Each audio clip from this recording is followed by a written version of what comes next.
On a Thursday that smelled like ironed cotton and rain, Irina bought a one-way ticket and rode the early train back to her hometown. It had been years, enough years that the town's name tasted like a question. She watched the fields turn to marsh, the marsh to low forest, and the forest to that familiar flattening of the horizon where nothing grew tall because the wind punished pride. Her reflection rode opposite her in the window, a ghost with a carry-on. She was not running from anything, at least she told herself that. She was going back to finish a sentence that had trailed off when she was 20. She'd left after a fight, after a winter of thin soup and thinner hope, after a door had slammed behind her so hard that the house had coughed plaster dust into her hair like confetti. Everyone had always told her, "You can't go back." She wanted to prove them wrong. She wanted to prove you could go back and be welcomed. The train exhaled into a station that still had the same clock with the cracked glass face. She walked down the platform with a sleepy crowd. Everything smelled right, coal and wet newspaper and bread cooling somewhere not far. Her body loosened with the relief of recognition. Then the first strangeness. The station doors, heavy, stained oak, were carved with letters that had never been there. Not words, not a language exactly. Little hooks and dashes and circles, like the alphabet had been dunked in a lake and brought up changed. Irina reached out, traced a mark. The groove felt warm. Tap. She yanked her hand back. The carved line had pulsed under her fingertip, just once, like a cat flicking its tail. She laughed too loudly, the sound odd in the high vestibule. Huh. And a man in a gray coat stared across her shoulder, as if looking through her. He moved past without apology. At the ticket kiosk, the clerk wore a red tie the color of a paper cut. "Welcome," he said, but the syllables were wrong, rounded like stones. It took Irina a heartbeat to understand him. "I grew up here," she said, and it came out like pleading. "On Vine Street. The yellow house with the split elm." "Do you?" His smile looked printed, not grown. "How nice." She waited for a familiar question. "How long have you been away? Is your mother still?" But the man's face slipped shut like a book. Outside, the town greeted her with a row of brick buildings whose windows had learned a new way to stare. The bakery, the one with the pretzels looped in the glass, yes, there it was. She pushed the door, bell chiming. The baker, a woman Irina recognized, whiter now, hair whiter, looked up. Above her, a faded pennant still said "open" in bubbly blue letters. "Can I help you?" the baker asked, and the words were ordinary. Relief rushed through Irina. "Elsa," she said, smiling. "It's Irina. Irina Mashenko. You used to give me the ends of the loaves when I swept the floor." The baker's eyes flicked to a place just above Irina's left shoulder. "What can I get you?" "Just to say hello." Irina's smile wilted. "A rye?" "A rye's fine." Elsa wrapped the loaf, tied string, rang it up. 124. No mention of the 30 summers. "No, you're taller or your mother would be so proud." When Irina, clumsy in her sudden sadness, knocked the jar of sesame seeds and sent them hissing across the counter, "Shoo." The baker flinched, not at the spill but at the whisper of the seeds. "We don't like that sound anymore," she said softly, and a blush climbed her throat. "Anymore?" But Elsa's face had turned to paste. "Next," she called, though there was no one behind Irina in line.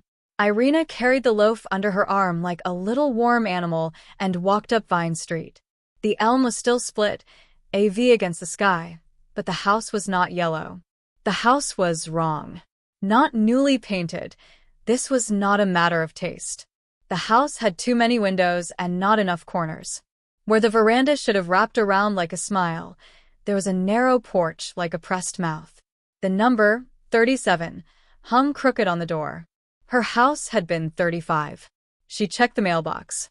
The name said Dubina. She did not know any Dubina. She pressed the doorbell. Far inside, ding, and another tone behind it, a second bell, flat and long, as if something farther back in the house, something older, had woken too. The door opened a careful 2 inches, held on a chain. A teenage boy's eye peered out. It paused, not on her face, but on that same place above her left shoulder. Fear widened it. "Hi," Irina said. "I used to live here. We have a no solicitation sign," the boy said to the mail slot. "I'm not selling. This was my room." Irina pointed. The window was wrong, but at the right height. Her hand shook. "May I?"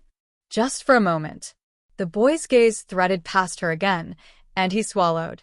"There's nothing for you here." "Please." She hadn't meant her voice to break, but it did. "My mother's rosebush, is it?" "We dug it up," he said in a rush and slammed the door. The chain caught. The wood shuddered. Irina took a step back and hit someone.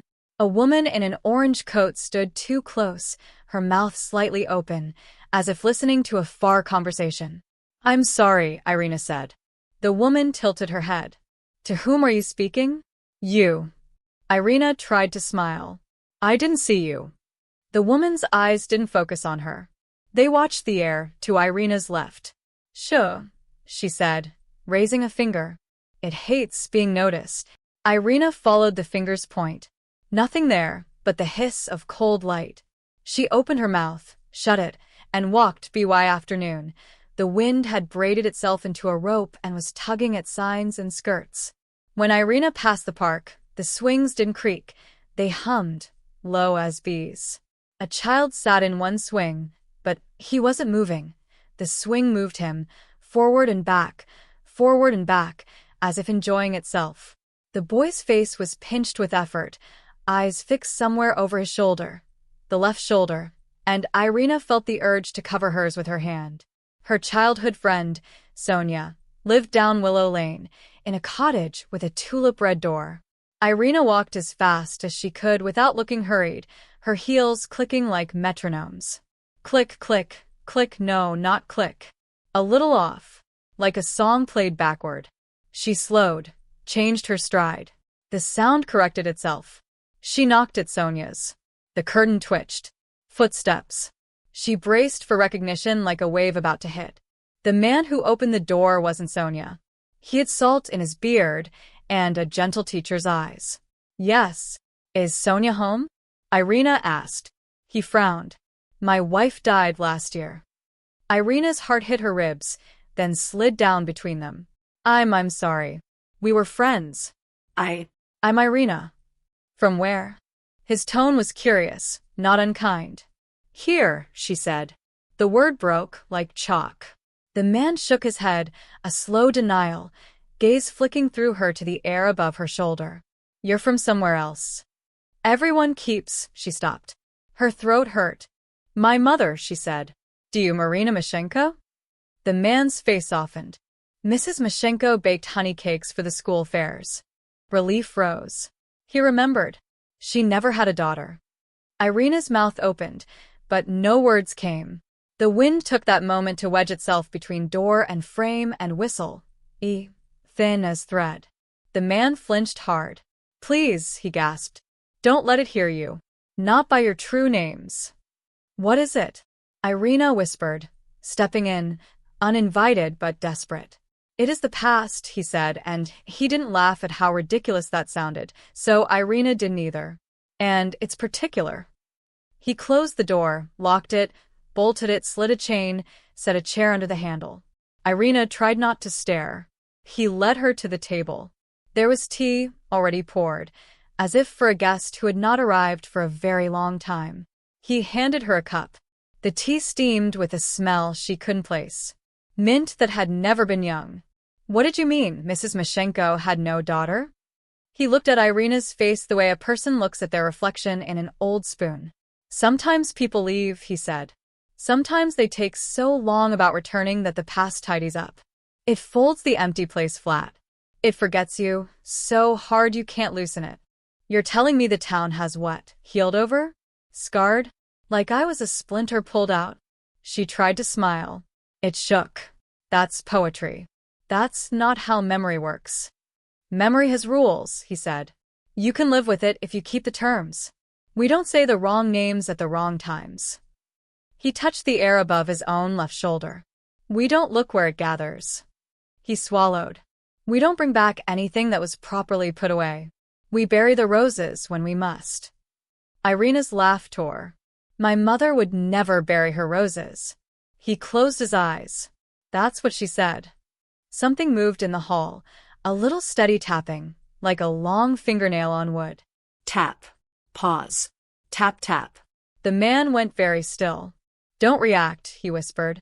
It loves reactions. Your son? Irina asked. I have a daughter. Where is she? Staying with an aunt. Everyone sends their children on Thursdays.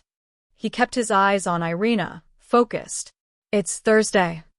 The tapping paused, as if listening. Irina kept her face empty. The tapping moved away into the kitchen and stopped exactly where the sugar sits. A slow rustle, like a hand stroking grain. The teacup shook in Irina's hand. She set it down. It made a precise sound on the saucer. Tick. The rustling stopped.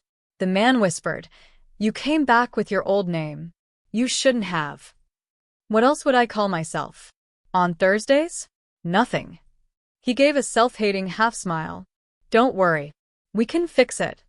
He stood, took a pencil from a drawer, and wrote on a scrap of paper, a guest. He pinned it to Irina's jacket with a safety pin that had already been bent open and straightened so many times that the metal had worn thin. There, he said. That's safer. She touched the paper. Safer for what? For walking outside without collecting attention. Irina realized she had been hearing a distant sound since arriving at the house. Not wind, not traffic. A steady, slow breathing. The town, maybe. Or something that had borrowed the town as a mask. I need to see my mother, she said. She won't know you. Then I'll know her. He didn't try to stop her.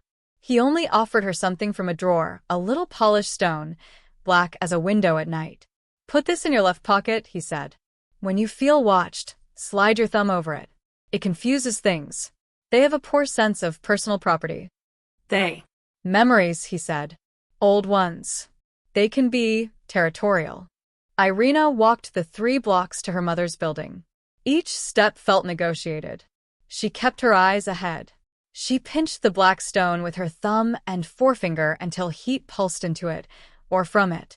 Dogs watched her without barking, their famous world of smell suddenly uncertain. Who was she? A bench scraped across pavement without anyone's hands on it. Skrrr. A chalk hopscotch grid drew itself in the dust by the school's brick wall, numbers appearing one by one as if being remembered into existence. As soon as 9 arrived, the 1 vanished. The grid stretched, retracted, stretched, chew, like a mouth practicing regret. Her mother's building had been painted a grim green in the 90s, but now it was the bright of cucumbers and sun. Irina stood on the stoop and looked up at the windows. Her mother's curtains, white with a thin blue stripe, were closed. The potted geranium she'd sworn she'd keep alive forever had, against character, kept her promise. It sat fatly on the sill, blossoms thick as tongues.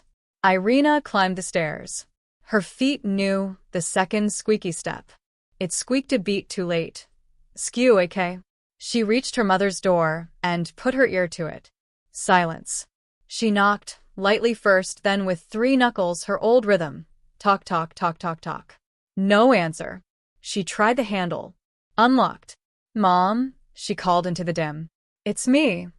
She had meant to keep her voice steady, but the word me slid into a petition. Let there be a me here they recognize. The hallway smelled like lavender and starch. It also smelled like dust from a century she had never lived in. The pictures on the wall, family at lakeside, cousins at weddings, a dog on a chair it was not supposed to be on, had changed. Not in subject, in pose. In each frame, the people faced slightly away from the lens, as if someone had called their names at the last moment and they'd all turned in the same direction, leftward. A direction where nothing stood. Irina reached to straighten one frame out of habit. The glass warmed under her fingers, then cooled again with relief. The frame aligned itself. Mom. In the kitchen, a kettle sat on the stove. It was the kettle of Irina's childhood. Wide, round, enamel chipped at the spout. It had no whistle. Her mother never liked the shriek. The knob on the cabinet above the sink was the wrong knob, though, a square where there had been a round. She touched it. Her thumb came away with a scent like cold iron. The bedroom door was ajar. Irina pushed it with 2 fingers. It moved slower than her push, as if it had another idea about its own pace. Inside, the bed made, the coverlet quilted in patterns that almost matched except not quite, an arrangement of 3 pillows, one with a water stain like an island. The closet shut, the air still. In the stillness, the very light seemed to hesitate. Irina opened the closet. The dresses inside were arranged by a system she had never mastered as a child, by season and weight and mood. The navy dress with the pearl buttons was not there. In its place hung a gray dress with a sewn-on smile, scalloped hem like a tide line. Irina touched the fabric. It jumped under her fingers and then lay obedient. She resisted the urge to apologize. "Mom," she walked back to the hall. Another door half open. The little room, the almost study, which had once been Irina's baby room. When she'd left, her mother had turned it into a place to store winter, coats and scarves and the heavy boots that make doorways small. The little room was lit with a wet kind of light. Rain light, though it was not raining. The window was open a finger's width. The curtains breathed in and out, in and out. The animal of the house taking small sips of the day. On the desk lay a photograph album. Irina recognized it by its cracked leather spine and the way it had learned the shape of her palm. She stepped closer. She set her hand on the cover. The album flinched. Irina froze. The album settled. She opened it. First page, a baby with a furious little crease between her brows. Her mother's handwriting looping under the picture. Irina, 1 week. The ink was brown with age. The next photo, a toddler with a red plastic bucket, face sticky with popsicle. Irina, 2 years. Irina's breath hiccuped. "It remembers," she whispered, without meaning to address anyone. The third page, first day of school. Girls with knobby knees, the elastic of their socks making shy dents in their legs. 2 empty spaces where faces should be. The circles of pale were not blur or glare. They were intent. Close inspection revealed no paper under them. The photo's surface became smoke at those ovals, and Irina could smell the faintest scent of extinguished candles. The caption, "First day, IR," and then the pen had stopped mid-name. There was a tiny question mark, as if the hand had twitched. She turned another page. The photos tilted their subjects leftward, always left. Where Irina's face should be, something had made choices. In one, a blue ribbon held its own bow in midair, tied around nothing. In another, a hand pinched the air as if holding a child's fingers who was absent, but the fingers still gave weight back. In another, a shadow fell across a checkered tablecloth, though there was nothing between the lamp and the table. Irina looked up. "Mom." The doorway was full of her mother. Marina Mashenko had gotten smaller, but she had not gotten lighter. She used to fill rooms with her opinions, her laughter, her annoyance. Now she filled them with a kind of hush that pressed on the ears. Her hair was white, cut in an anxious bob, her mouth strict. When she saw Irina, her face did not open. It did not even unlock. "Yes," Marina said. She did not look at Irina's eyes. She looked leftward, above Irina's shoulder.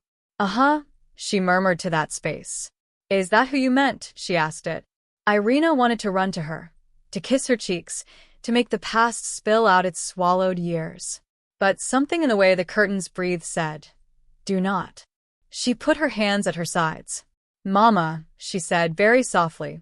The old word. "It's me." Marina's cheek twitched. "There aren't any MES here," she said. "We don't do that anymore." "It's Irina." Irina tried again, and felt the black stone in her pocket burn cold, as if snow had just fallen around it. Marina's eyes washed over the air above Irina's shoulder, and then over Irina the way you wash sand off a shell you don't plan to keep. "You'll have some tea," she said politely to the space. "It has a liking for tea," she told Irina, apologetic and fierce at once, the way she used to say, "It's your father's way, and we must be generous." Irina swallowed. "Mama, I need you to say my name." "It prefers we don't," Marina said to the leftward air. "Please don't be angry. She's a visitor." A guest. The paper on Irina's jacket rustled. A guest. The letters had deepened, as if carved. Do you remember the yellow dress? Irina blurted. I ripped the hem on the fence, and you made me sit on the stool while you mended, and she almost said cried, but didn't, because the word felt like setting a plate too hard on a table. I held the spool. Marina's mouth softened. Her eyes warmed with a memory she set down between them like bread. Then, quick as a hand snatching, a shadow passed over her face. She looked leftward. We don't hold what's finished, she said, as if repeating something she had been taught too well. Who taught you? The Thursday people. She winced as if the label stung. No. They taught us not to call them that. The what? Marina grimaced. Her hand rose. Irina flinched, expecting a slap like the ones of old arguments, but the hand only rose to point. Leftward. Above Irina's shoulder. That. Irina turned before she could tell herself not to. Do you know the way a corner of a room feels when you stare at it too long?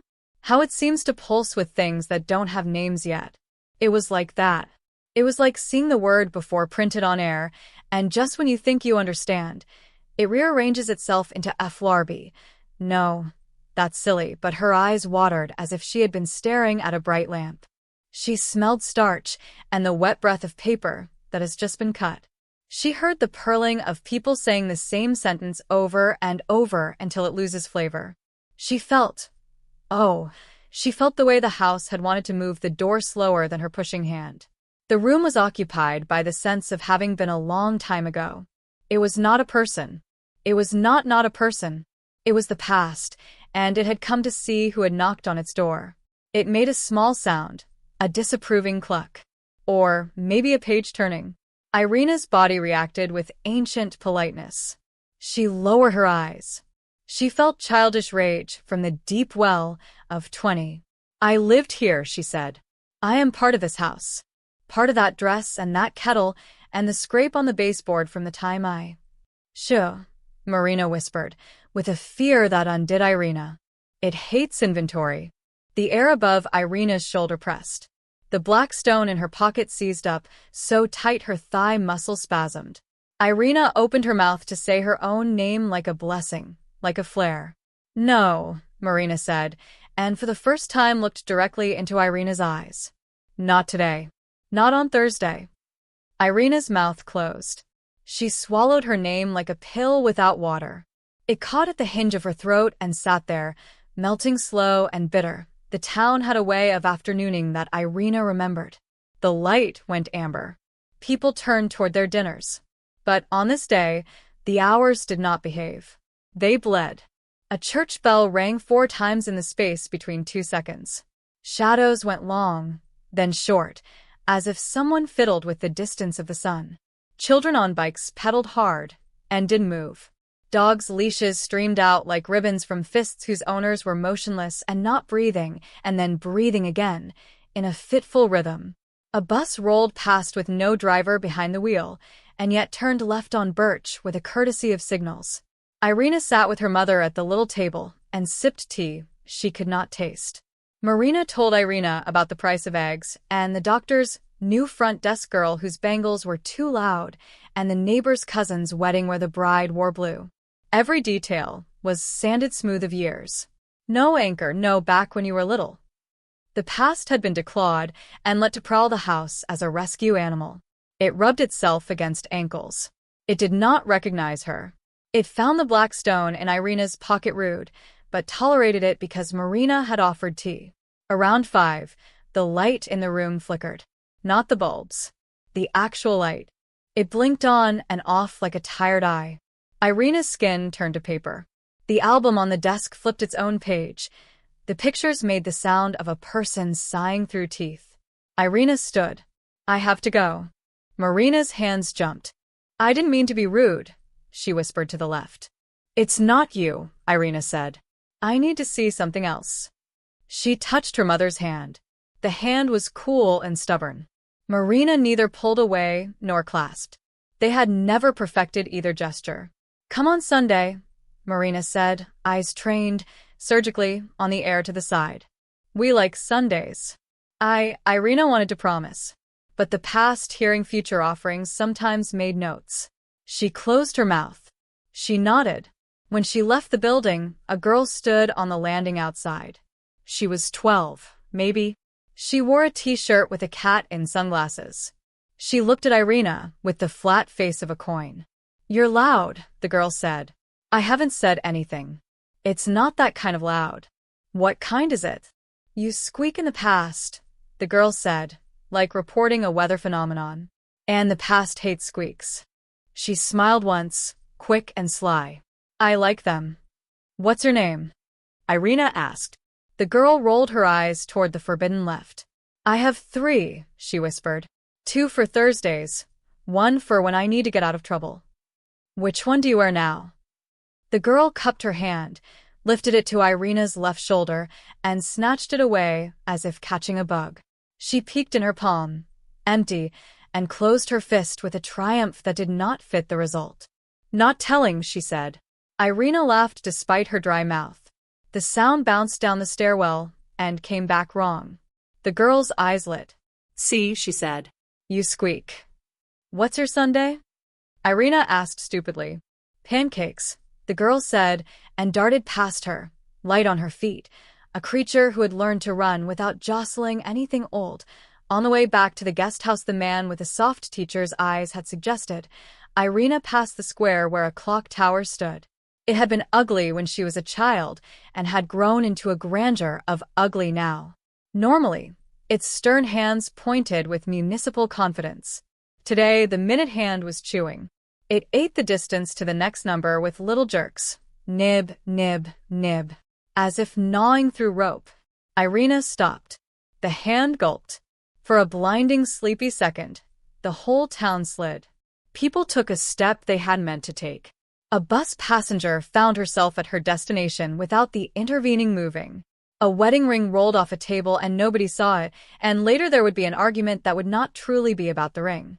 Irina had the sensation of trying to sit down on a chair that was not where she had left it. She threw out her hand and grabbed a lamppost to steady herself. Across the square, a man with hair thin as grass looked up from the bench where he sat and met her eyes. His gaze was the first all day that landed on her face, not her left. It stuck. He stood with a slow care, as if someone had given him a new knee and he was testing it. He crossed to her. His suit was old but clean. His shoes had the polish of devotion. You came back, he said, voice a match struck. His accent was the town's, his eyes were not. They were a place Irina had never lived and yet recognized. I worried you wouldn't. Irina swallowed. Do I know you? You used to, he said. I was your almost. He smiled small and true. Almost husband. Almost father to no one. He tilted his head. You left so clean. The past liked that. It hates ragged edges. It wants everything folded. He looked at the left space over her shoulder and made a face. It's sulking. Irina's breath hitched. Your name. He opened his mouth, then laughed breathlessly at himself. We can't say that. Not now. He stuck out his hand. I'm the person who taught you to throw a plate without breaking it. Vitya, she said, without thinking. The name slid out like a fish that had waited for a better river. The air to her left tightened, as if someone had pulled a drawstring. A wind ran up her arm and tried to erase the sound of the name from her skin like chalkboard fingers. He said cheerfully to the air. You'll live. Vitya, Irina repeated quietly. You thought you could step back into the dress you took off. He shrugged. It would fit even worse than before. He looked past her, narrowed his eyes. It's stronger on Thursdays, he said. You should have come on a Tuesday. Past is a lazy animal on Tuesdays. I came because, she exhaled. Because there's a hole in me that I kept telling everyone was a window. Isn't it both? He looked at the clock, which had swallowed its minute and now panted. You left. That's honest. Everyone leaves. But you tried to come back unchanged. He lifted his eyebrows sympathetically. That, my love, is rude. The past forgives leaving.